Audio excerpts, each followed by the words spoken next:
Анан экинчи пайдасы. Оору бул адамдын жан дүйнөсүн тазалайт. Биринчи күнөөлөр кечирет деп, экинчи жан дүйнөсүн тазалайт адамдын. Анткени адам билет, эгерде бир оору келип калган болсо, бул менин кемчиликтерим үчүн келди деп билет.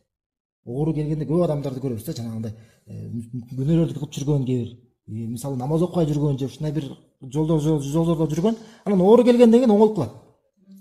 Аллах Таала оору берип коет, бир кыйынчылык берип коет, андан кийин оңолуп калат да. Ичпей калат, намаз окуп баштайт, күнөөлөрдү калп айтпай калат, ушак айтпай калат. Ошо адамды оңдойт бул. Кандай бир деңгээлдечи, мында ошо пайдасынан да. Ошондуктан оору келгенде адам бул кайдан келип калды, эмнеге келди дебей, кайра ушундан пайдаланганга аракет кылыш керек да. Пайдасы менен чыккангачы. Анан мусулман менен мунафыктын, ошо капырдын бале келгенде айырмасы бар да. Хадисте келген да, мисалы пайгамбар саллаллаху алейхи ва саллям мынтип айтат. Эгерде бир момунга оору келсе дейт, андан соң айыккан болсо, бул нерсе аны үчүн күнөөлөрдүн кечирим болот. Кечирим болот. Андан кийин буга чейинки күнөөлөр үчүн ал сабак алат.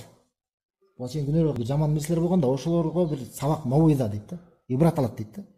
Анан мындан кийин дагы оңолуп калат дейт. Мисалы буга чейинкини дагы ойлонот дагы, кийинкини дагы ойлонот, ошо келечекте дагы ойлонот, оңолуп калат. Бул момундун абалы. Бул хадисте келет. А эгерде дейт мына мунафык болсо дейт, эки жүздүү.